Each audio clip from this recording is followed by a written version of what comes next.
Hello, everyone, and welcome to this Teacher Appreciation Week special live chat. My name is Matonizz, aka Matonizz, and this is my co-host, my colleague, a man in brown hoodie, Mr. Michael Dingfelder. Hey, Mike, how are you doing?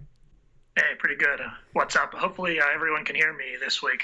All right. So, by the way, if anyone could give me a thumbs up if the sound works properly this time. I should have resolved the problem that occurred last time. Also, my apologies for my ever so growing, or actually the lack of a haircut, not my new haircut, more like lack of a haircut. So it's tricky getting a barber, and there's no online online hairdressing. So you'll just have to deal with that for a little while.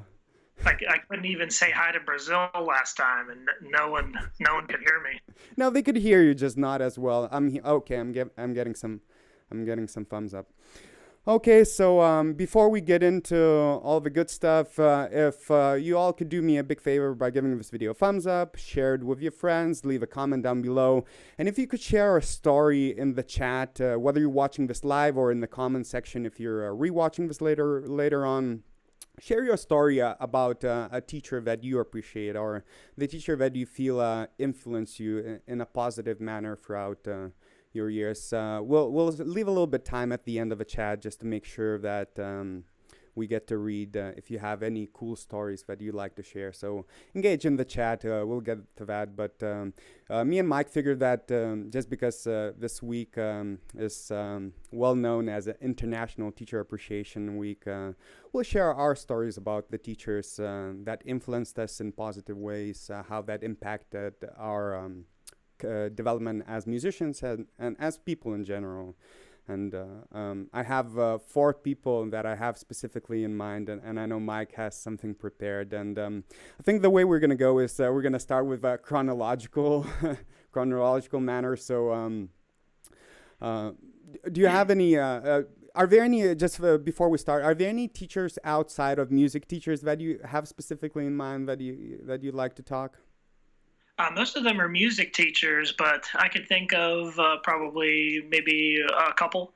You don't need to. I'm just curious. But so let me start this off. And there are 2 teachers that impacted me and kind of directed me towards a musical path when I was growing up. And the first music teacher that I had is a gentleman who's unfortunately no longer with us, but his name is Algimantas Vaigines, and that's obviously a Lithuanian name. Well, not maybe obviously, but obviously not an American name. So that's a gentleman who comes from a very musical family, and his son is now a very well-known conductor in one of the premier bands in Lithuania, and another son is, I believe, a well-known saxophone artist. So, but that was a gentleman who originally started me off on euphonium, or what we used to call German baritone back in the days.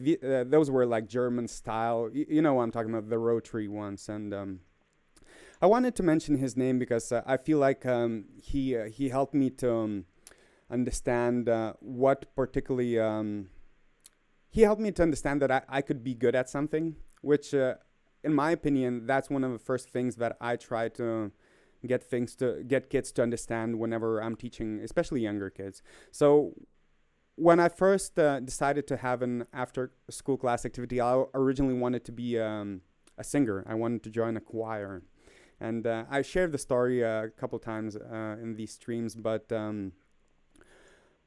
my dad did not necessarily want me to go to the rehearsals, which were in the other part of a town. And he convinced me to go to the orchestra rehearsals, which were like a block away from where we lived.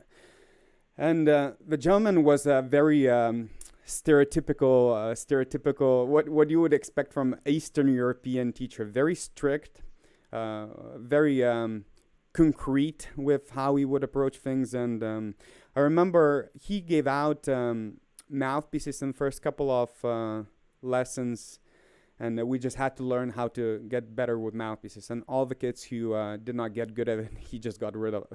He literally, that was a private outside class outside of school activity, and he was looking for to form the group out of the most talented kids.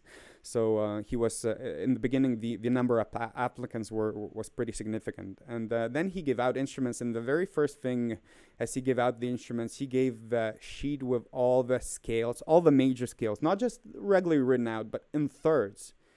And he says, if whoever cannot play all of these scales next week in thirds is out of the group.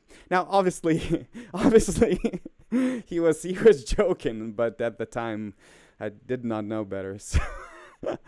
So what I did, I remember, imagine you just receive an instrument. You were showed the finger combinations, and I remember I practiced relentlessly my C major in thirds, and that was the only scale that I managed to learn how to play in thirds. But I've spent so much time. I remember before the first lesson, I came to him, and I was really afraid. And what I said to him is, I'm so sorry I spent so much time, but that's the only scale I managed to learn. And obviously he was not expecting anyone to show up with like a prepared scale within like a first week. And it was, really? Okay, play that one scale. And I remember I played it. I think I stopped once or twice in that passage because I was very nervous. But I remember he gave me some very nice words. And each time we would have a parents' meetings, he would just call my name out, and I would be his favorite student for a while. I only had that teacher for a couple of years before we moved out, but basically in the beginning I did not necessarily even enjoy playing as much as I wanted to make sure that because for some reason that compliment made me feel so special that I feel that I had to prove something to him each time. Not necessarily enjoyed practicing so much, but I really wanted to, because that felt so good as a kid, knowing that, hey, I was doing something really well. So I feel like he got me on track where I was practicing just because I thought that I could be really good at something. And unfortunately, a couple years later, we had to move from the city because my parents bought a house in a smaller town, and that's where I met my second teacher, who I think probably impacted me the most in regards to choosing my career as a professional euphonium player. And his name was Thomas Vaichulis. So Thomas would be equivalent would be Tom, obviously, in the United States. And he was the principal trumpet player in the presidential military band. And that guy was somebody who I kind of treated like my second father for a long time. It's because imagine I was probably 9 or 10 years old, and the first time I played him, the very first year, he decided to take me to my first competition, and I won that competition. And that whole show, my parents, because the competition, and it was in different city. The competition was on one day, and the awards ceremony was on the second day, and my parents needed to go back home. So he decided to take me with his wife at the time, because he had a place, an apartment in that city where the ceremony was held. And he accommodated me, obviously helped me with food and all that kind of stuff, because nobody knew who the winner was, but he got a leak information that I was the winner. So he wanted to make sure that I get a chance to experience the awards ceremony, because it was in the big venue, Philharmonic venue, and the orchestras played, and at the end they were giving a certificate, because that's the biggest national competition.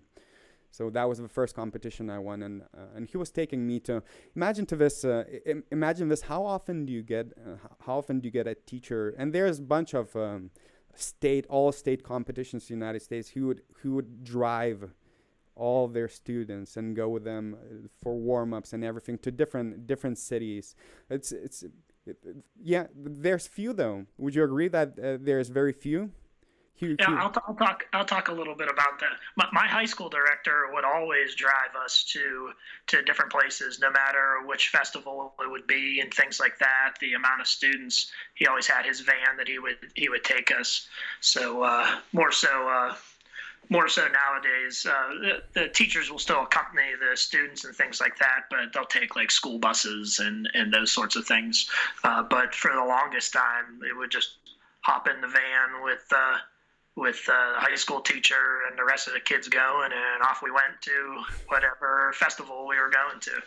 Because at least my personal experience outside of when he was no longer my teacher, I've not seen that many teachers would be actively engaging in taking their kids to competitions, making sure that they're participating in events, making sure that they're there for the warm-ups, and making sure that they're advising them when they're getting a little bit nervous. So it was interesting because I think I was 9 at the time, and I started entering these competitions, and I started doing really well. And each time he would really, and that was a very nice strategy of him as well, which I think was really smart and good at the time. He was always very much downplaying a lot of these competitions I was getting perfect scores at, but he would never tell me that,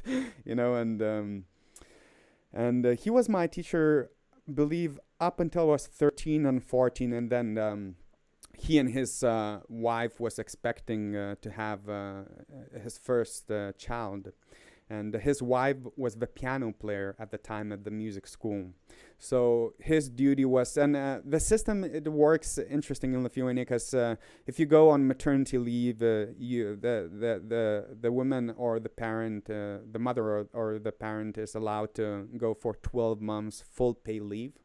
That's a full year of full paid leave from whatever employer you are. They have to guarantee you that. Plus, I think after that you have a choice of having another 6 months or something for partial leave. So normally it's tricky. It becomes a little tricky as a female to get, especially as a young female. From my personal experience, at least when I was living in Lithuania, to get a job there, just because employers would try to avoid a female which wouldn't have a child already, because they would be afraid that they will lose a worker for like 12 months, and plus you would have to pay for him. So basically, but he was at the time, he was like a legend in my town, because the studio was just, it was just killing it. It was winning, all the flute players, everyone was winning these competitions, and they were very happy with him. But he was responsible for finding another piano player, and he recommended one of his colleagues' wife. He was also a piano player, and at the time nobody knew, but it turned out that she was pregnant as well. So it happened that at the end of the year they realized it, and that meant they had to cover the second worker. So they got really upset at him, and they decided not to renew his contract, which and bear in mind, at the time I was living in a small town, but my dad was working at the city, which meant that he would only get to come back home on weekends, so Friday, Saturday, Sunday. So Friday evening, sometimes I wouldn't even see him because he would come back late, so Saturday and Sunday for the most part.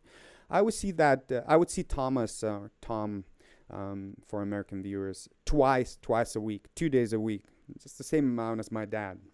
And he was, I'd say, one of the more influential figures in terms of, he was, again, pretty strict, but a very fair teacher, and very motivated and very skilled, a fantastic player, by the way. But when he got released from his work, that was a big demotivator for like a while to practice. They gave me I believe a saxophone player or something. I had numerous of teachers within the next couple of years, just because they couldn't find good teachers to stay for a while. And yeah, he offered to give me some private lessons for a while, but just commuting was a big problem. And the big problem, I was already expressing my parents that I might be interested in pursuing a career as euphonium player. And imagine this, at least in the United States, when you would tell your parents that, hey, I would like to be a euphonium player, and let's say you're a really good young prospect, at least you could go to military bands and see like a vision, where it goes. That hey, somebody has a nice career, good job, they can have a house, a family. In Lithuania at the time, for euphonium player, there's no like a good example that you could look at. All the professors and all the teachers, they would tell my parents are very clever people, very good parents, and but they would always go to these experts and they would ask, hey, should he pursue career as a euphonium player, they will always ask them, is he good at high school? Is he good at school? And they'll always tell them, like, if he's good at school, don't let him do music. It's a waste of time. So in terms of pursuing career as a euphonium player, it's almost like if your kid told you that he wants to be a professional sandcastle architect. You know, it's like, I mean, you don't want to discourage your kid, but at the same time, you know, it's.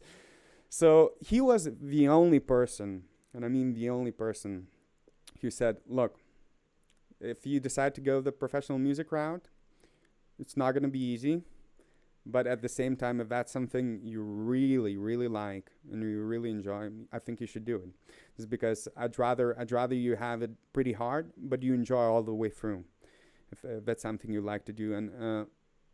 And when I was originally applying for my undergrad, he was the person who spent a bunch of time helping me to make the recordings and submit stuff. So I feel like he was probably, if not the most important person, no, you know what? I'll take that. He was definitely the most important person when it comes to making a decision whether I'm going to be pursuing career as a euphonium player.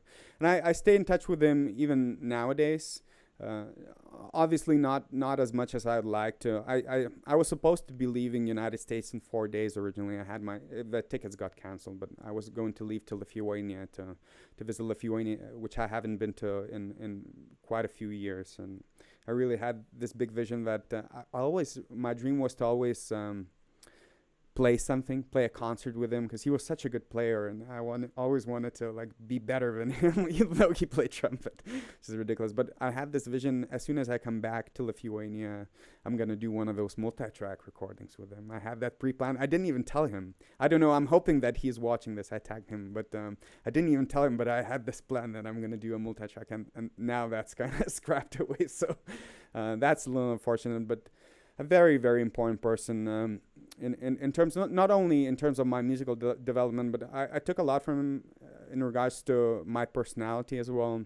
He's very fair person, I mean, as well as strict in a sense, but very motivating at the same. Getting a compliment from him meant something. He was never. You had to earn it. You wouldn't get it. You would not get a compliment from him just because you're smiling and you're being in a good mood and you're being polite. You had to earn it. So he was, I'd say, the most important person growing up in terms of my development as a musician. And I wanted to take an opportunity in this live stream to say a big thank you to him, just because I feel like very underrated teacher in terms of international recognition, and just a great person. And at this time, since we're going chronologically, would you like to share your experience with teachers up until your higher education degree? Okay, sure. So there's a handful of teachers all throughout, and it really brings up a point of it takes a lot of people, and especially a lot of teachers, it takes a lot of people to make you who you are. You know, there's so many people that have an influence on your life that you just can't do it on your own. And that's why teachers are so special, because every teacher has a part to play in the lives of young people and the students, no matter how large or how small the contributions are. When I think all the way back to the beginning, I've made some mentions maybe a couple of streams ago to this teacher. It was my elementary music teacher. It's just a general music teacher. Is he still active as a teacher, or? Yeah, he's retired. He's been retired for, I would say, a handful of years, maybe close to 10 years or more, I would say at this point. His name is Michael Spagnolo, and he was our kindergarten to sixth grade music teacher, and that's basically just considered an elementary school teacher here in the States. And I had so much fun with him. And you talk about inspirational people, just just how much fun you would have with music and music class, like singing and dancing and playing the flutophone and things like that. All What? the What? Wait, what? What? the flutophone. Yeah, it The was heck is a flutophone? like a recorder, Man, I need to but Google that. How do you spell that? flutophone. What? You're making this up. You're laughing No, about the willpower muscle? I no, will call you out on this one. willpower muscle. Flu, Made up. flu, Totally made up. fluto. Oh, Flutophone. flutophone. How about Yes. that? Is that? Are you actually looking it up right now? Yeah. Is it the red and white one? Does Yeah, it look yeah, red yeah, and red and white one. yeah? Man, Flutophone. that's what we call flutes. Dude, when I said his flute studio was killing it in the competitions, that's what I call the flutes. That's what we Okay. call flutes.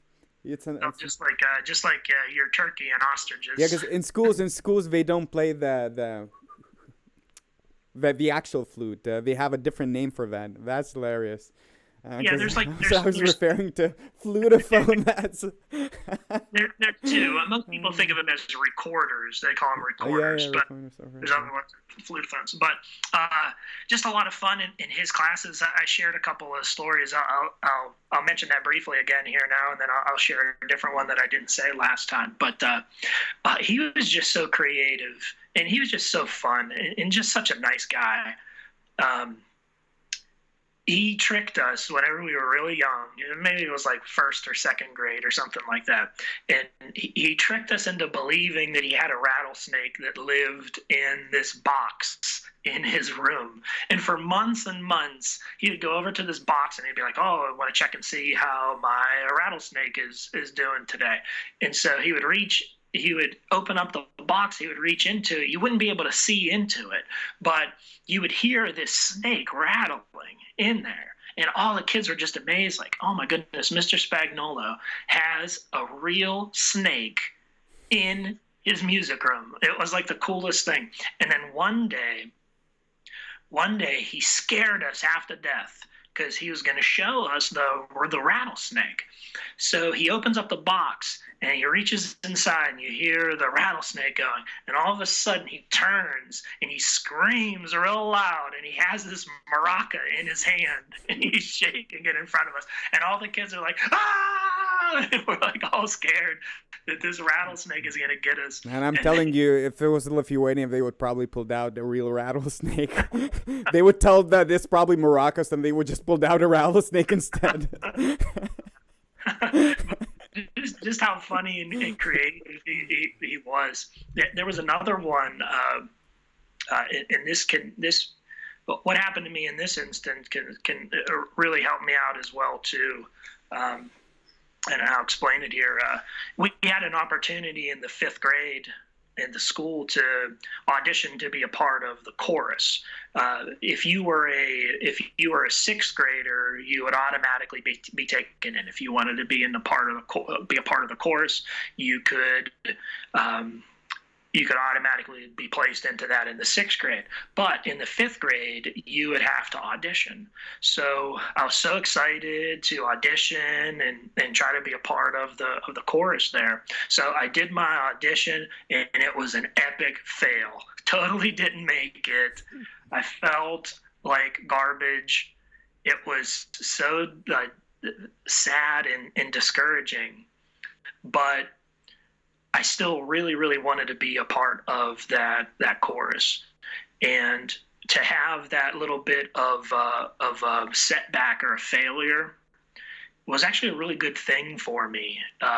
It made me work a lot harder, and it also gave me an idea that, as you get older, you're going to have some successes, and you're going to have some problems sometimes, and it's what you do to work through those challenges. So I worked really hard. I kept practicing and things like that. And not only did I have a chance to automatically get in the following year, but I was also selected for a feature quartet with a couple of the other guys who came out and sang a song. So I felt really good that I could be a part of that after that setback, and not only be a part of it, but to do something extra special as part of the show was a really nice experience. He was also the person that got me started on the trumpet in fifth grade, so I started learning the trumpet there in fifth and sixth grade. As I got into middle school, which is seventh and eighth grade, this is the person who probably had the biggest impact on my life in music. I had a band teacher in seventh and eighth grade. He has since passed away now. His name was Richard Zanna. And the amount of joy that I saw this man get from teaching young people, and especially teaching music, when you looked at this guy when he was making music and directing us, it was like he wasn't even on like the earth with us. It's like his mind and his like sense of joy for taking part in music, it was like he was in a totally different world, experiencing something else, like unexplainable. And I saw how much fun he had and how much he cared about us as students. And I knew in seventh grade, whenever I saw him, that I knew that's what I wanted to be for the rest of my life. I knew I wanted to be a music teacher. I didn't even want to be a performer. I didn't want to be a professional musician or anything along those lines. But I knew I wanted to be a music teacher because of Mr. Zanna. Hands down, one of the most inspirational people, just with how he lived himself and how he lived music. It's really hard to put into words, but I'm sure you might get that feeling sometimes, or whenever you're playing something really amazing and it's almost like you feel this out-of-body experience with that. This man showed this just about every single day that he taught music. There was never a moment that I saw him sad or angry or anything. It is just amazing. There's one story in particular with him that really had an impact on my life. I think it was the eighth grade whenever this was the case. He had just attended an all-state festival here in Pennsylvania, and for those people that don't know, there's like different levels. If you're an older student, especially in high school, you can go and compete on the district level, which is a certain amount of counties in the area. And then you could also participate if you move on into a region festival, which is a larger area of the state. And then you get up to the highest point for the state, and that's the state festival and the sort of the state competition and things like that. And he attended one of the conferences that the teachers can go along with. And he pulled me aside one day in class, and he had this little pin for me. It was a circular pin, and on it, it said, All-State Musician. And in my eighth grade year, I wasn't able to take part in this all-state festival because I wasn't a high school student. But he gave me this pin, and he said something to the effect of, Mike, I want you to take this pin. I believe in you, and I know that one day you are going to make it to this festival, and you're going to be one of the better players in the state. So I didn't know what this was about. I didn't really know. I mean, it was nice that he gave it to me and all of that. I didn't quite understand at the time. But, and I sort of forgot that moment. And I went into high school and things like that. I competed in the district and region levels. And then eventually, finally, by my senior year in high school, I ended up making it to the state festival. And after that, after I sort of finished out high school, I went back and I was going through all of my old, trophies and awards and things like that. And down at the bottom of the box, I found that pin in there that said All-State Musician. And I just could not believe how true that was, and like how amazing that was that a person thought so much of me back years and years before, that I have the potential to go on and do this amazing thing. It was really mind blowing whenever I came across that pin again. It just his whole personality and everything about him, and how nurturing and how caring he was, how excited he was for music. I've tried to do that and model off of him the most of the way that I teach in my classroom. I want to try to show my students such joy of music that I saw in Mr. Zanna. That's interesting.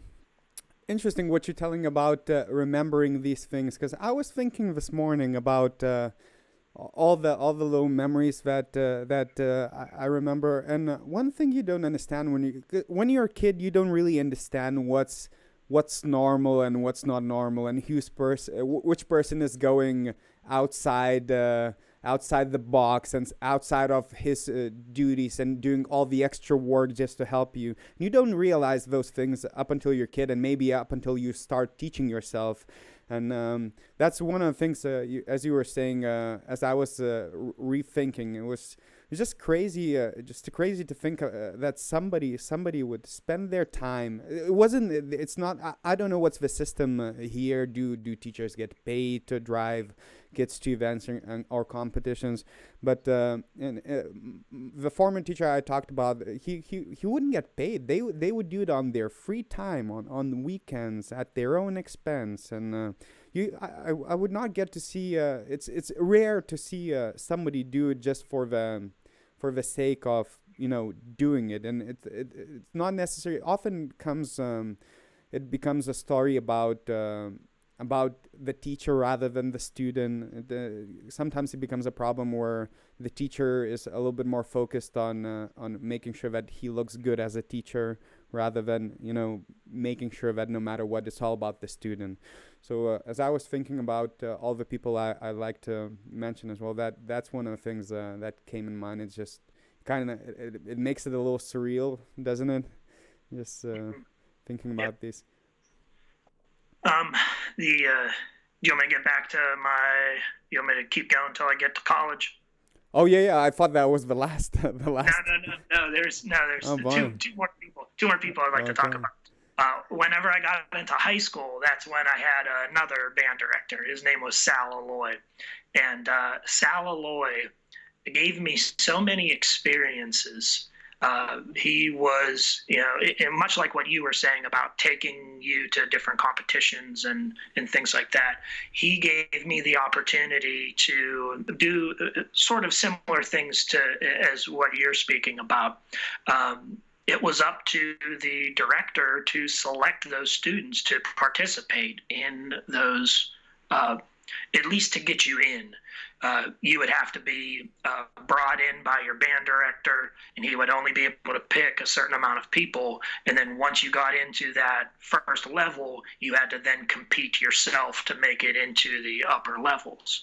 So for him to think of me and give me those experiences, and maybe choosing me over some of the other students, I can't thank that enough. I might not be where I am today without those types of experiences growing up. He also got me started with my private teacher, I'll speak about in a moment. But when did you start? By the way, when did you start playing euphonium? Actually, because you talked about playing the flutophone and trumpet. It was like, I'm looking at you. Aren't you a euphonium player? When's that coming? Because it seems like you're almost there, but euphonium is still not even. We played the flutophone only in like the fourth grade. That was like the beginning, and you sort of learned how to play flutophone, and then if you wanted to learn an instrument in fifth grade, that's when you started a band instrument. So I played trumpet fifth through ninth grade. So this teacher that you're mentioning already, are you a euphonium player already, or you're still where are you at now? With Mr. Alloy? Yeah. Okay. So with Mr. Alloy, for my first year, my ninth grade year, I was a trumpeter still. Okay. And there was a reason why I switched from the trumpet. It was because of embouchure issues. But I ended up switching over to euphonium towards the end of my freshman year. And then that's when he got me started with trumpet lessons, and then I ended up switching over to euphonium and studying with the same teacher. But what was important about Mr. Alloy was just to notice how hard of a worker this guy was. Man, was he a workaholic. From when he got up early in the morning, working at the school and doing all that, putting in all the extra time for marching band activities and everything. And not only that, as soon as he would be done with that, his family for like generations owned they were pizza makers, and they owned a pizza shop. In Pittsburgh? And right in the town, right outside of Pittsburgh. It's actually a award-winning pizza place called Frank's Pizzeria. I think I've heard of it. Have we been there? I think I might have gotten some Frank's pizza from time to time whenever we would get together with our friends and stuff like that. Okay, is it American style or Italian style pizza? Somewhat American style, but it's the one where the sauce is on the top of the cheese. Okay, got it. Had it I think he had it once or twice. This is a different style of making it.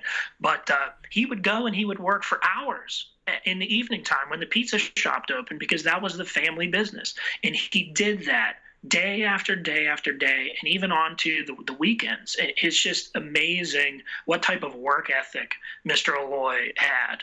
That was also an inspiration too, because seeing him putting all that time in and then continuing to work. I mean, it's not exactly the same, but I mean, I teach in the school day, and then whenever I'm finished with that, I'll do some practicing and working on River City stuff, and then we'll do River City stuff. So it's amazing how you see these examples of people doing certain things, and then I'm not doing the exact same thing that Mr. Alloy is doing, but I really value working hard quite a bit, and I gained that from him.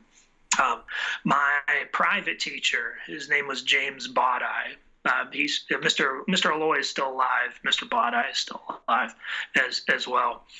Mr. Bodeye. When I think about Mr. Zanna gave me the inspiration to teach in middle school, but Mr. Bodeye gave me the knowledge of being a great musician. And just as inspirational as Mr. Zanna was to me, Mr. Bodeye was so important to me because of the musical abilities and the musical knowledge that he gave to me, and that he helped me work on to be a better musician. And it's another one of those teachers where I don't know where I would be today without what I learned from him. He was a really, really old school Italian guy. You didn't want to cross him. He was as kind as he was intimidating sometimes. And, he would say, if you don't practice this and you don't do this, I'm going to hit you. And so I think maybe one time he gave me a rap with one of his pencils, and it wasn't fun. And I always did. It was scary, but it was good too, because I always made sure that I was prepared for my lessons. If he said, and he wrote in my method book to practice something 500 times in a row, I would literally sit there, practice it 500 times. Count it probably. If not more, because I knew part of it was I knew I was going to get better, and the second thing is I didn't want to get hit in the head with a pencil. My teacher, but it never really came to that because I worked so hard for him. And I was mentioning last time or a couple of times ago about cutting students a break, especially if they have the abilities. He helped me. I didn't have a lot of money to to afford private lessons. And after working with him for years and years, he helped me out so much, almost nearly giving me free lessons and spending so much time with me. I can't thank him enough, the other teachers enough, that helped me to where I am today, especially Mr. Bodai. It's interesting. It's interesting.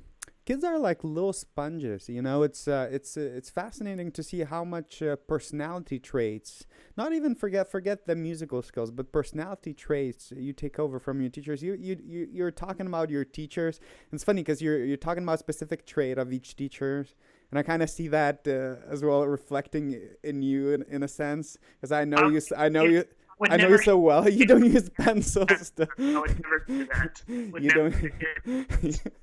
You don't do that, but it's pretty interesting. And you know, myself, you said that you always wanted to be you always wanted to be a teacher. Now, I always didn't want to be a teacher. That's nothing. I always thought that all I want to do is play and not teach. I thought that I would be a terrible teacher, you know.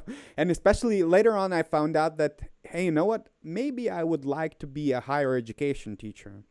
Like more or less teach grown-up adults. And after that, I found out that actually, I'm not going to say I enjoy working with kids more, because I actually enjoy teaching both teenagers, adults, and younger kids. But I found that with younger kids, in a sense, it's a little bit more rewarding to see their progress, because often you see something that... it's not like you're helping them to get better at something, but they learn something new most of the time. And I don't want to say, but it's almost like surreal, because you see this little thing right there and you just show them something, and next week they come in and they just do it from scratch. They couldn't. Yeah, it's amazing. It's amazing to see the progression from the very beginning, or point A, all the way to point B. That's what makes it really exciting and really fun and really rewarding as a teacher myself now, is to see that growth and development, and not even just growth and development of things that are really good, the personalities as well. But just to see growth and development, no matter how much growth that is, even if it's a teeny tiny bit, you know you made a difference, and you know you helped out. Or if you made a big difference, you know, no matter big or small, it's amazing to see the progress with people. Again, to everyone who's watching the live stream, I encourage you to share your story in the chat. If you share your story, if you have a cool story about your teacher, or if you like to give your teacher a shout out, put that in the chat, and we'll read that through towards the end of the chat. But that being said, as you were talking about the funny story, I just remember a very funny story about that about the Thomas, the trumpet, the trumpet. Well, he was euphonium teacher, but he was a trumpeter himself. So this one time, do you know the piece? And I don't know whether I'm pronouncing this correctly. Guantanamera or Quantaramera or Guantanamera. Yeah. Okay, so there was this parent type of concert, and I was supposed to play that with. He had this CD play along pop tunes, very easy tune. Basically, he had bunch of students, and just to me before the concert, and I still had that German baritone that you hold like this with both your hands, and the rotaries are somewhere below around your waistline. And basically, he wanted me to not be stiff on stage. He wanted me to do like a little movement as I was doing. And I felt so uncomfortable when he was asking me. He was showing me the movement, just like a little or whatever. But basically, as I was really hesitant to do it, there's like, no, just do it a little bit more motion. And it got to the point where, for some reason, I thought that I was not doing enough. When I was on the stage, I was like, and I was I think 10, and everyone's looking at me like, what is that? What is that kid doing? I was like, each time I would get a rest, I would start. But that was a pretty embarrassing moment. But it was funny at the same time. At the end, he was like, he was like, you went a little overboard with that. I try to get you to loosen up too. Sometimes you're too strict. But it was funny. I remember I decided, well, and he was looking as I was bowing. He was looking at me because I knew what that look meant. He was expecting to see that. So I felt like, all right. And I just started like doing this crazy movement, like row-like movement. But that being said, so it's interesting to hear how many different teachers, because I had quite a few, but a lot of them changed on a yearly or half a year basis. But those two specific teachers that I mentioned, I feel that they're most impactful, at least in my development. And now, in terms everything that went beyond my high school, and that was going towards my professional route. There are two very important people that I wanted to mention. One of them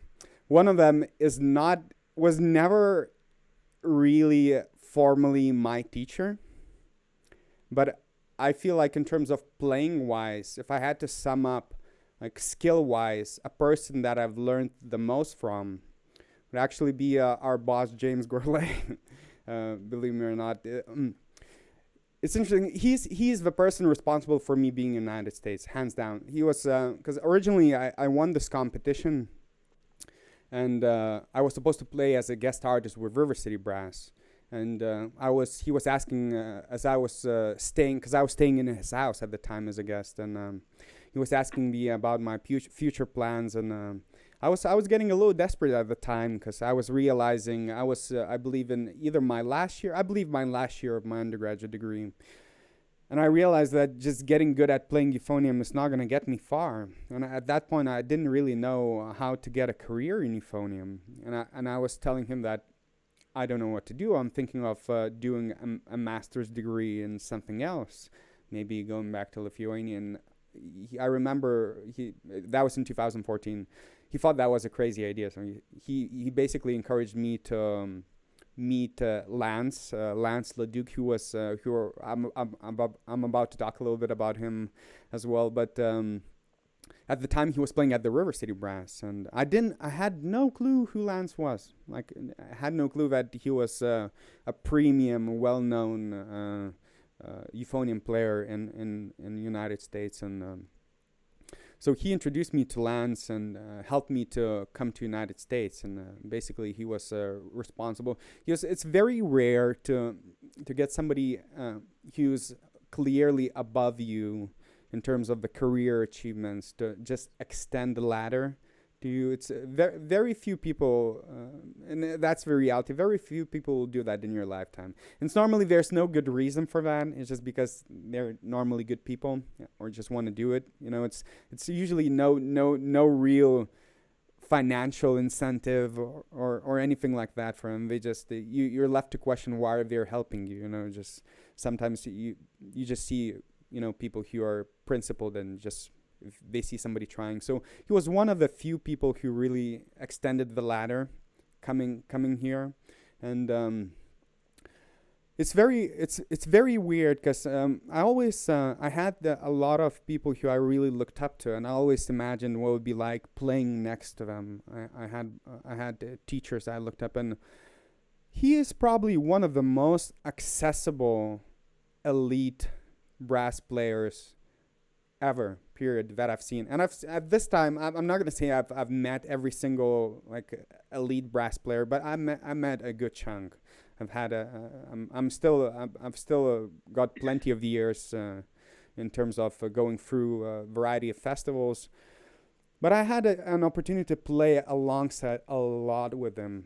And what I found out, I don't even think there's when you go to that level where it's beyond practice, where you need to where it becomes the musicianship and putting pieces together rather than just learning your fingers. I don't think there's a better way of learning by just actually playing with people who are better than you in some sort of way, whether it's musicianship, technique, you name it, or overall experience.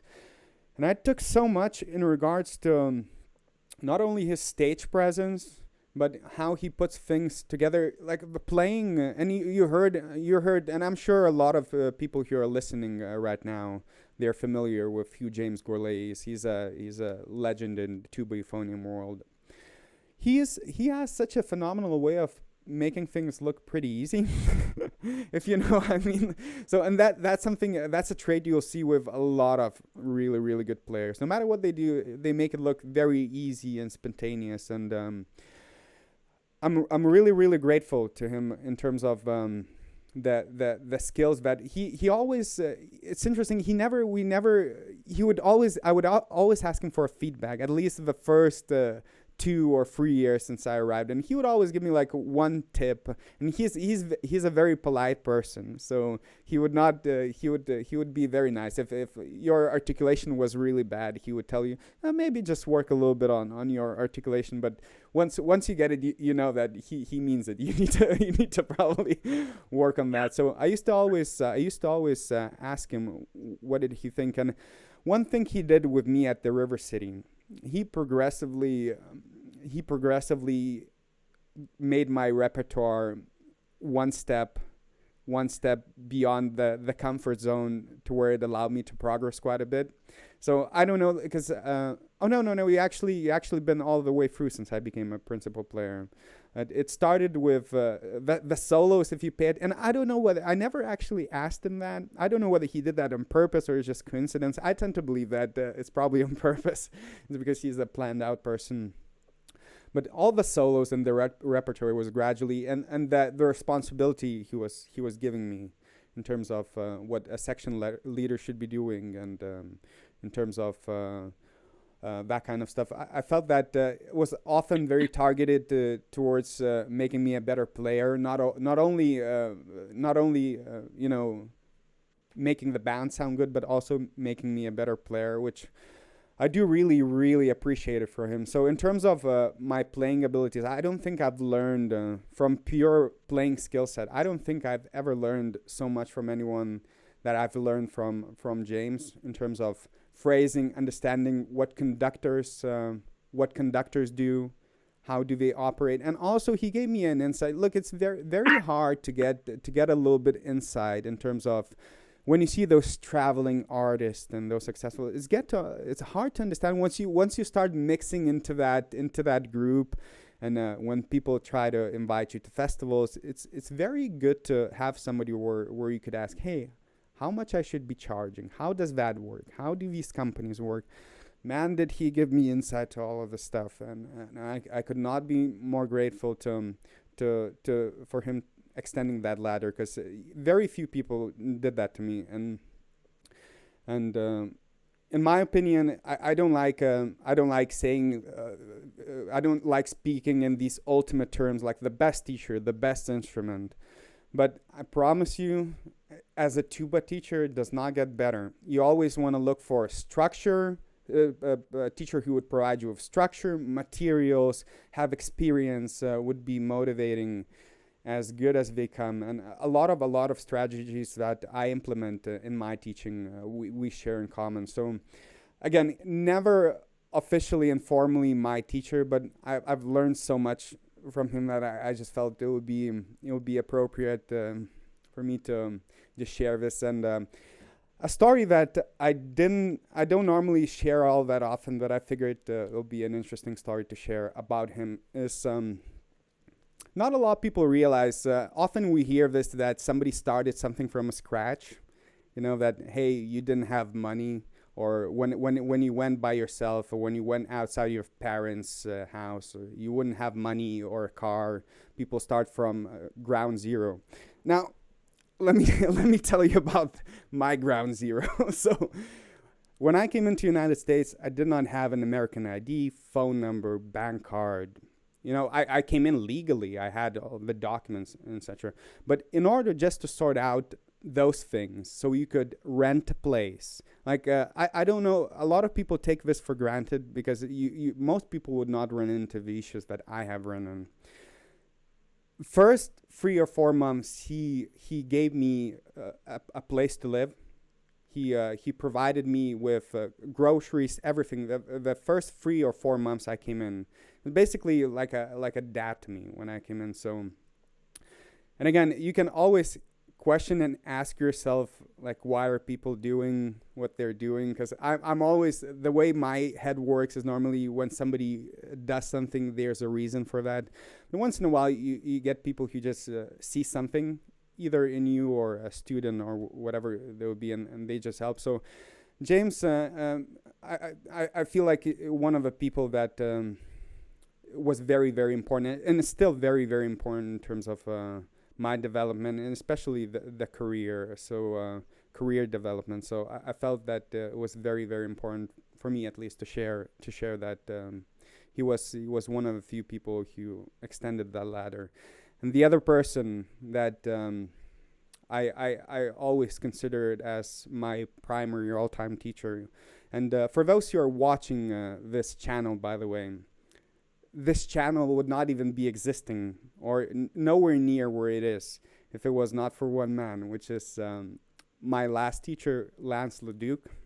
He was now a professor at CMU and Carnegie Mellon University in Pittsburgh. He was originally a person who I was introduced to by James Gourley, and I'll give you a little story before I get into how he helped me. So when I came in to play as a guest artist, there were 2 euphonium players, Matt Murchison and Lance LaDuke. Okay, so Lance LaDuke was playing on second euphonium. Now, from where I come, second euphonium players are normally, you don't get them teaching at universities. It's normally somebody who's just doing it for a hobby, good player, but you normally don't get to see them like a big career achievers. And he was teaching at all universities. Everyone was talking about, I could not understand. And when they initially, he was such a humble guy, a very friendly guy. He showed me campuses. He helped me. And when I came in here, I've never imagined within a year of applying, and I was that dumb not to even look up a recording of this. I was applying for Carnegie Mellon. I knew what teacher I'm applying for. I didn't even look for a recording of it. I don't know why. Probably some arrogance and not knowing, but just for some reason I didn't even bother to really look at who I was. I just really wanted to get into that university and use the facilities, and he had this big business plan prepared for me, and I kind of figured that would be the main thing that I would be trying to work with him. And within like a month, he was supposed to play like a recital at Carnegie Mellon, and I remember I was having a lesson with Lance, and he was telling me that, hey, I need to wrap this up a little bit earlier because in 30 minutes I'm supposed to play an afternoon concert or whatever they call it in the universities. And I was like, oh, really? You're playing a concert? You better go prepared. You better go prepared, because in my personal experience, if you're playing like an hour-long recital, that's something that requires a preparation. He was like, I'm fine, I'm okay. I've never heard him play before. Bear in mind, he's already my teacher.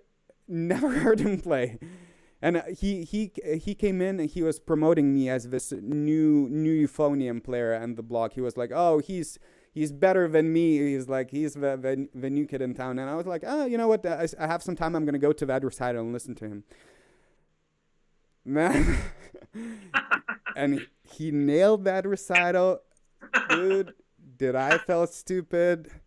That was, I felt so, and I never told him that, but I felt so embarrassing after that recital, because I was really trying to get his insight into business, all that kind of stuff. And I knew people regarding him, but I never heard him play.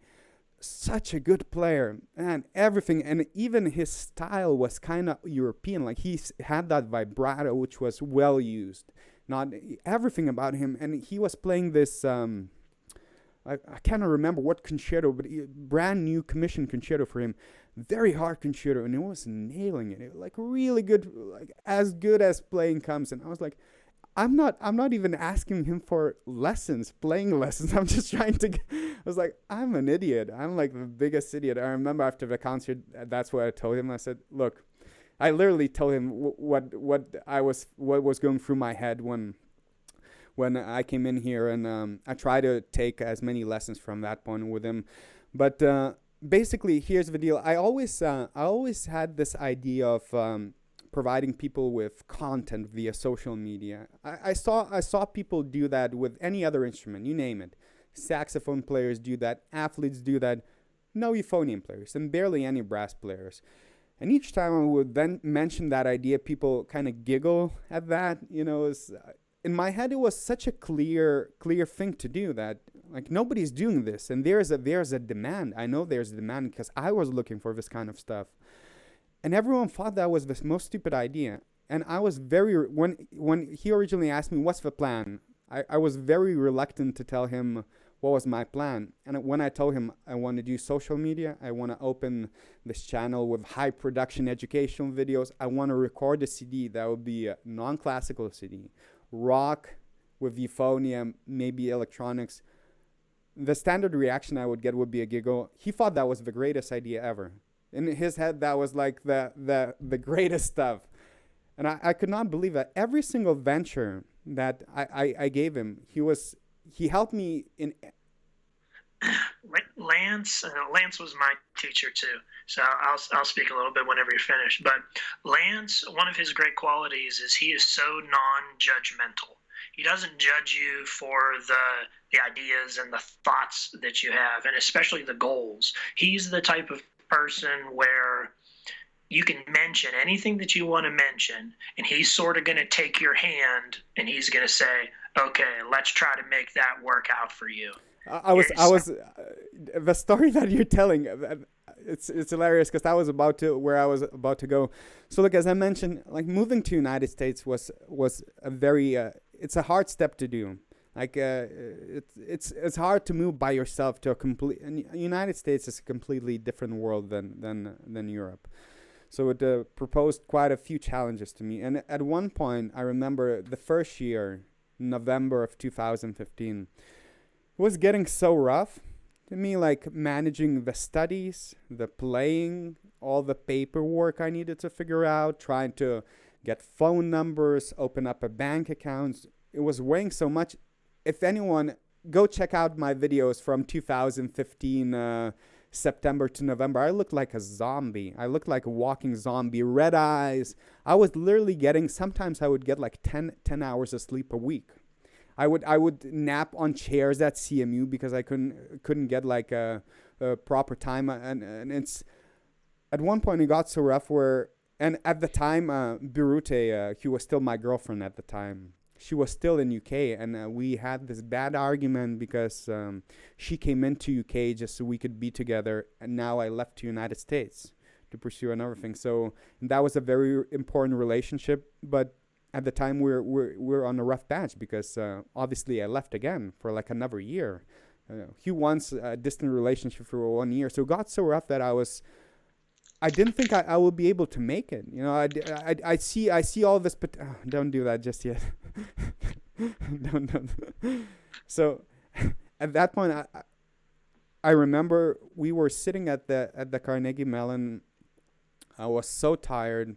I was really, really upset. I was really sad, almost like teary to the point where, and we were sitting on by the table, and I was telling him, I don't know whether I can do this anymore, and I think I'm going back.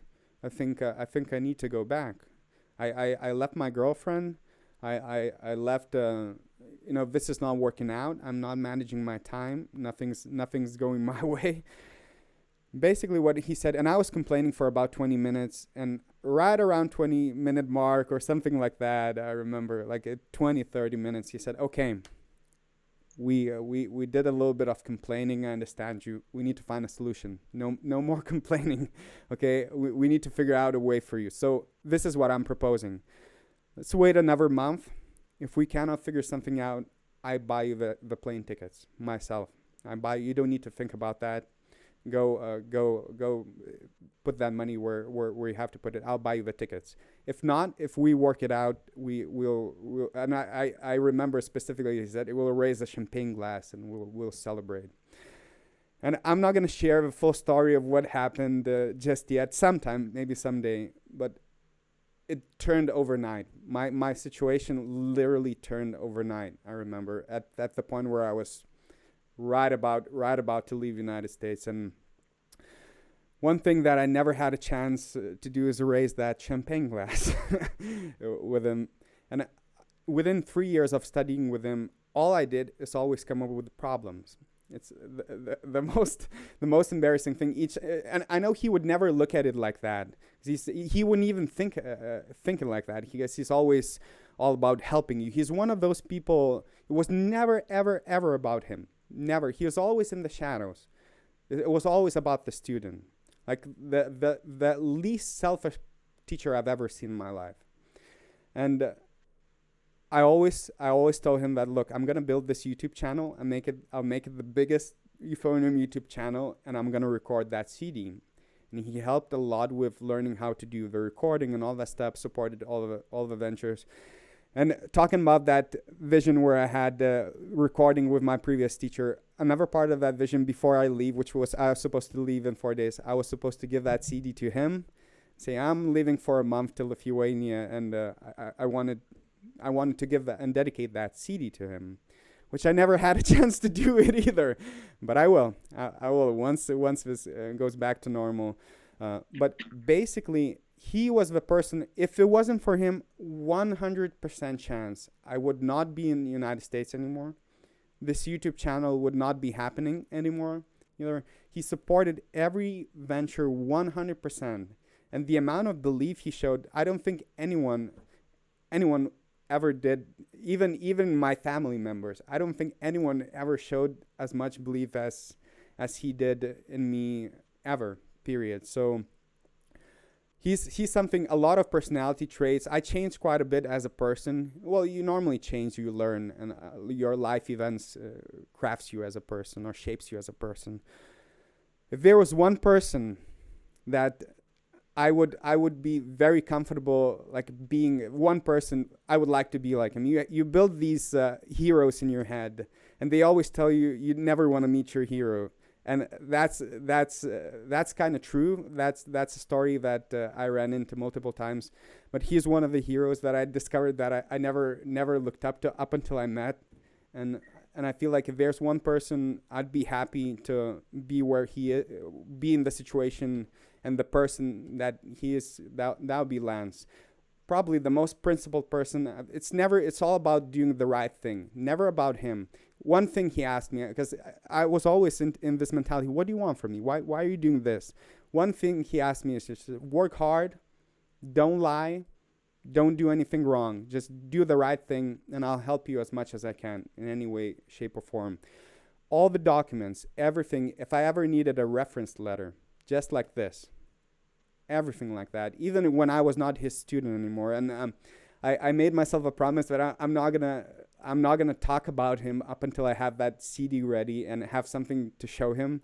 Is because literally each time I would meet him, I would need his help. Like each time I would come in with asking for something, and every single time he would deliver, whether it would be something small or something big.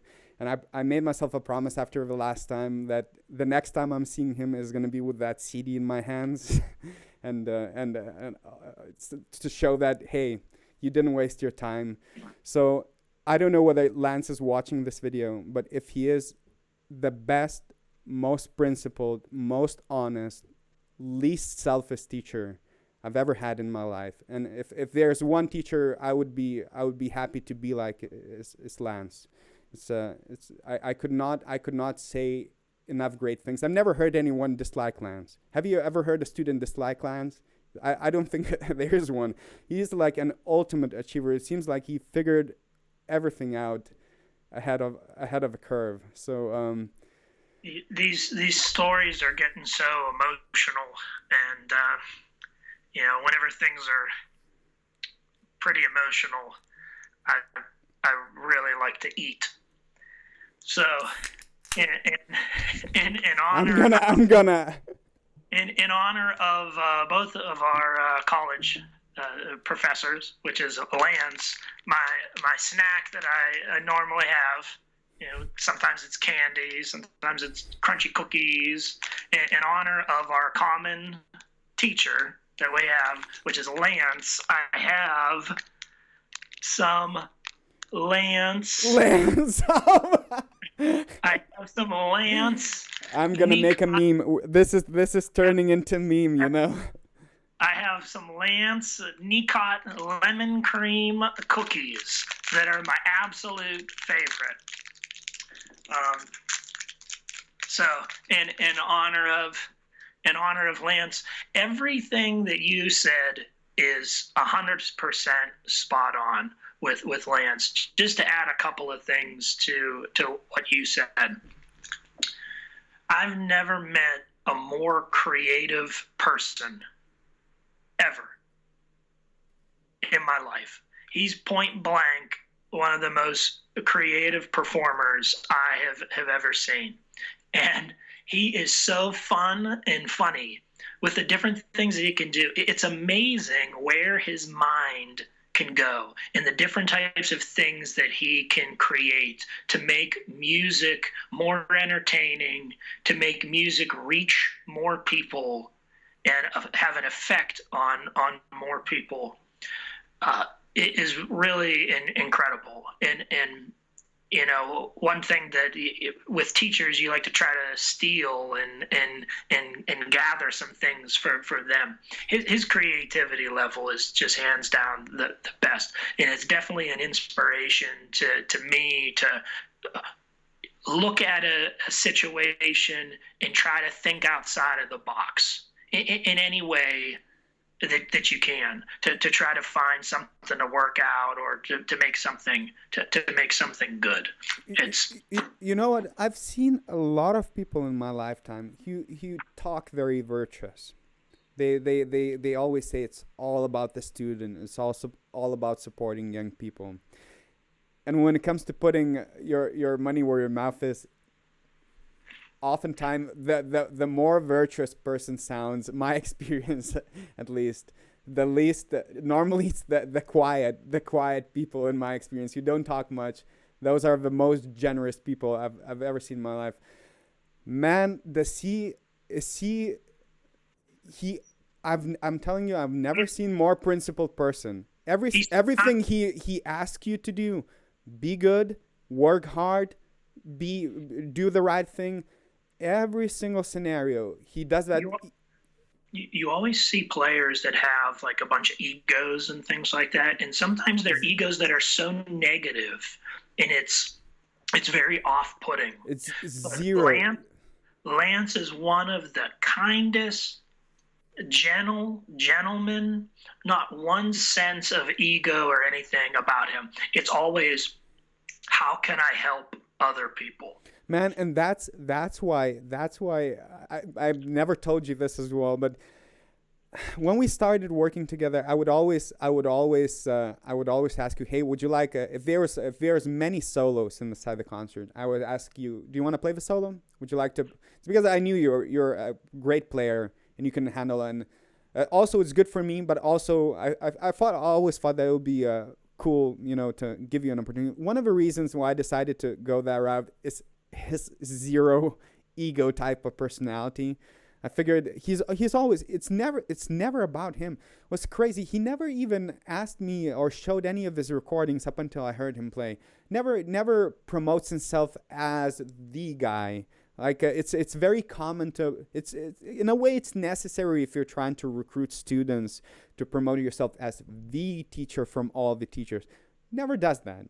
Never does it. And I'm hoping, I've been always giving him shout outs, but I'm hoping, look, if you're looking, and the university itself, Carnegie Mellon, it supplements his skill set so much, because he's again, very creative person, not only playing, but very business orientated person. And the Carnegie Mellon, the facilities they offer, they supplement it so well. And my experience, man, probably the 3 years studying with him, it shaped my personality the most that ever anyone in my life, I think, at least in my opinion. And it's rare at that age, 24 or 25. Obviously personalities change, but not in that kind of way. He completely changed my approach to how I always thought that I always need to prove I'm the best player. I need to make sure everyone knows when I'm on stage. People need to know that I'm the best player on the stage. I'm the guy, not you. I always had this.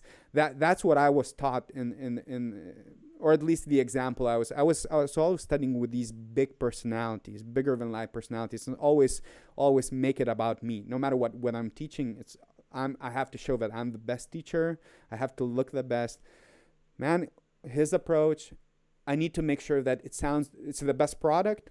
It's the best service. It was never about him. It's always I don't think I've ever seen a player and a teacher at the caliber of this that would have this mindset, and that's one of the things that I really wanted to take over from him. And that's one of the things I've been trying to do, is trying to be as transparent as possible, do the right thing, don't deceive people, just stay by certain principles. So yeah, I feel like he's probably in terms of the career, like I know if we were talking with him, he would say, "Oh, you did all the work." I know he would probably think that as well. Not only say that, but he would say, "I guarantee you 1,000,000% this YouTube channel and all the social media would not be existing. All of these videos would not be existing. My career, I would not be in the United States at the moment if it wasn't for him." He extended all kinds of help, whether it's financial, moral help, playing help. Probably the most well-rounded teacher I've ever seen. So, and yeah. One more thing about Lance with a direct impact on me is two things. Not only did he help to make me a better player, but he allowed me the opportunity to get in with the River City Brass Band. And I always wanted to be a music teacher, like I had said, and I didn't really put a lot of stock and energy and attention to be a music performer. But with his opportunity that he gave me to get into the brass band, he really gave me a chance to add something into my life that has now become a really important part of my life. I love teaching, and I equally love performing and playing.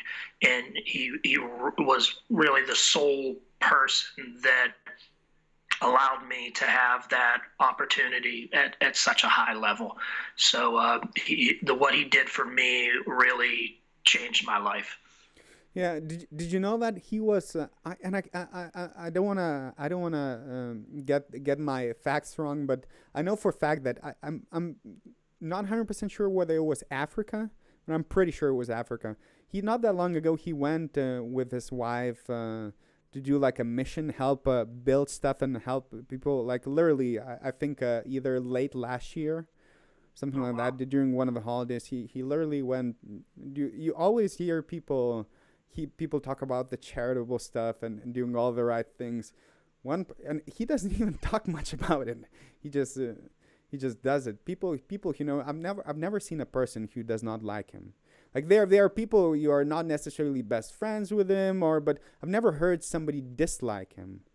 It's a very, very rare type of person, and I just felt that it would be appropriate to kind of dedicate one of these towards all those people, and to all the teachers as well across the globe. It's a very important role, and something it's often you only get appreciated post you get a reward from seeing, but it's hard to teach kids because often kids don't understand whether you're what effort is a lot of effort, what effort is not a lot of effort. So you often get a late type of return. So one thing I never had a chance to, I always had this planned out that once I have that, because that CD that I'm recording with all the, man, would not be even started it wasn't for him. He helped me to arrange the studio recordings, all kinds of stuff. That would not be possible. And one vision I had is I wanted to make sure that it says dedicated to Lance on the CD. And man, this finger shut down, and I didn't have a chance. I had this, but I'll make it right though. I'll figure it out. But that being said, I just wanted to give those people a shout out. And with all that in mind, let's go through some of the chats and see if somebody else has a story. Hopefully, again, this is a little bit more. It's not exactly giving technical support and help this time, but I figured it will be appropriate. And a lot of people who are going to be watching this live and later on are going to be younger kids. So hopefully that gives them a little bit of idea of what they should be appreciating in terms of their teachers. Anything else that you like to add before we go to chats, or not really? No, I just wanted to thank you for the opportunity to think back on some of the people that had a really important impact in my life. It was nice to think about how helpful they were to me. No, and we don't always get to do these chats. We sound like we sound very. I don't know whether old is the right word, but I'm 28. We're remembering all that, but I just, man, in this, my life has been. This is the third country I live in.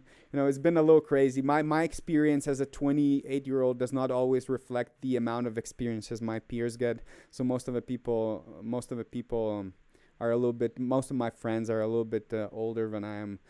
But man, those people, I just, I wish one day, I'm hoping that I can get to be as good of a person and as good of a teacher as those four gentlemen, or because it would not be possible. None of it would be. And again, I'll make sure I'll get it right with both of them once this reopens. But let's go to the chat and actually see Lance tuning in. How cool is that? Oh, really? Oh, yeah, awesome. Yeah. Lance is saying, you gents are way too nice. Champagne and snack crackers are in the future. Thank you for kind words. I look forward to seeing you both as soon as possible. Thank you very much, Lance, and we're glad you tuned in. And I'm gonna speak on both of our behalf. I think we're both genuinely mean what we're saying. It's just. Man, I'm getting emotional as well. It's just I feel like that was very important. Again, one of a few people who extended the ladder when there was no. Was it your birthday yesterday? Did I miss that? What's that? Was it your birthday yesterday? Me? Yeah.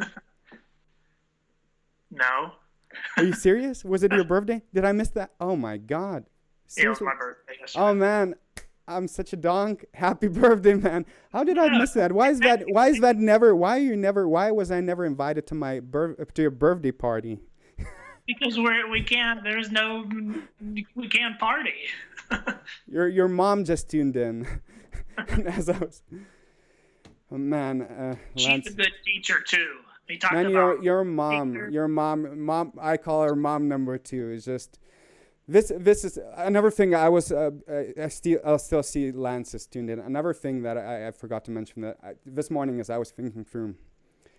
I know this the whole subject of what it means to be American. It's getting a little touchy nowadays. But when I think what America stands to me on what the greatness of the country, I always think of people like Lance. That to me, it's not the system or the financial privileges you get. It's the people, man. Like he treated me like a and your mom, him treated me like a family member, which is, you get to appreciate that a little bit more when you go by yourself and when you really need support and stuff like that. So. Man, I'm getting a little emotional, so say something. Just no, it's yeah. You'll be surprised how many people are willing to give almost everything that they have to help other people. I think that's a quality of this country that shines through quite a bit. Yeah, it's your mom is saying, and Lance is saying happy birthday to you, by the way. Thanks. Thank you. And we're going to work, my apologies, we're going to work back our chat to read the messages, but I'm just seeing these popping as the last messages. Your mom asked me to ask you what you had for birthday dinner. Nothing yet because birthday dinner or what? Yesterday. Oh yeah, she had a chance to come over. We actually hung out in my garage and we were distancing and all of that with what's going on. But she makes she helps with some of the local churches which are closed down now. But she makes some of the best pierogies. And for my birthday, she brought over a big container of pierogies, and we sat there for maybe a couple hours, and we ate some pierogies, and I had a nice birthday dinner. So. Man, I need to go back to the chat because now I'm thinking I'm getting all kinds of my voice is getting shaky and anyway. I don't know. It's just it's weird. You don't get to. You always describe me as the super serious thing, but it's again there's a couple of and this is not a full story, man. One day I'll be able to give a full story of my first 4 or 5 years in the United States. It's been pretty crazy, and there's very few people that been a part of that. You, Lance, James, your mom as well. So one day maybe we'll be able to share the full story. But that being said, we wanted to take this time to give a little tribute to all the wonderful teachers. Let's go read some comments and see if we can find some cool stories maybe. I'm seeing some questions. I'm not going to probably spend much time asking how to play high notes today. Just because I'm already seeing. He's all shook up. He can't think. No, I can think. It's just, it's hard to get me to stop think, and I'm not going to say I'm not an emotional person, but I'm a thinker. I'm pretty good at rationalizing things through. Now you're mentioning all the pierogi stuff, and I'm thinking of like Thanksgivings and stuff, and it's just we need to go to the questions. Either way, Nathan is asking, where are you guys from? So you're obviously from Lithuania, and I'm the American one. So, yes. So as you can hear from our accents. Born and raised in Pittsburgh, Pennsylvania for myself. Yeah, I'm from Lithuania, so okay, not gonna talk about euphoniums. I'm seeing some audition questions. We're gonna answer some more of those in the upcoming streams. This is becoming a long, so this one I'll dedicate a little bit more towards teacher related type of stuff. Patrick Clark is saying, Dingfelder, hope all is well with you, man. Oh, Pat Clark? Yep. Oh, I have heard. I haven't gotten a hold of Pat Clark in years. I hope everything's going great with him if he's still listening and still on the chat. I hope all is well with him. Good dude. Good fun dude. Mary is saying hi, Mike and Algerda. Say hi to Mary. Hi, Mary. Okay, your brother tuned in, Hank. Oh, yeah? Yeah, Hank did? Yeah, he said that's a powerful story, bro. So good stuff. Shout out to Hank. Not as powerful as my brother. He's like a larger copy of you. It's hilarious, you guys. Your voice. If I could not see you and I had to speak on Skype, I would probably have struggled telling the difference between your brother's voice. My first time that my brother met you at the one birthday party. His first statement he said to you, he's like, "Are you a rugby player?" He's just looking at you for the first time. Yeah. Say hello to Maxwell and Ellen, two of our. Yeah, they're normally the ones that are always on the chats. Yeah. Hi, friends. Okay. Maxwell, I'm a swim teacher, coach, and I completely agree how nice it is to see the students make the growth and progress. That's very nice.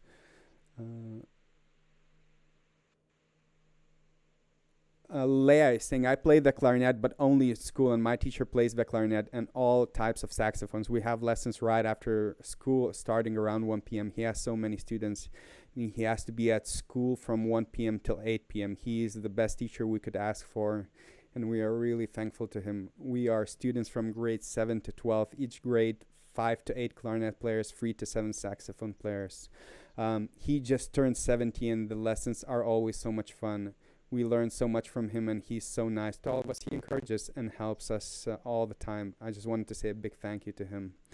That's nice. If you gave a name, we would have given a shout out. Maxwell actually donated through a super chat, so thank you very much for that. And he says, I almost quit pit orchestra because they had me play trombone instead of euphonium, which I didn't know how to play. He sat me down and convinced me not to only continue pit but play in general. I owe everything to him. That's very nice. Again, if you would like to give a name for your teacher, we would be glad to give a shout out. I was already playing euphonium at the time, and I asked if I could learn trombone. The director gave me a trombone, and I had one lesson with the director. Next day, I was playing trombone in the band. That's nice. Okay, another regular subscriber, Mark, is saying, wonderful speech, but I need to go to sleep. Wish you all a good night. But that being said, hi to Mark. Okay, and okay, Andre is saying happy birthday to you. Thank you. And Lance is saying so proud of you both. So I appreciate that. Mary saying you both brought tears to my eyes. I'm so glad that you're in our lives, Algirdas. I appreciate it. That's nice. Okay, that being said, again, thank you so much for watching. Shout out to all the teachers, good teachers who are not only been in our lives, but also who are helping to shape and grow the new generation of musicians, rocket scientists, surgeons, whatever you name it.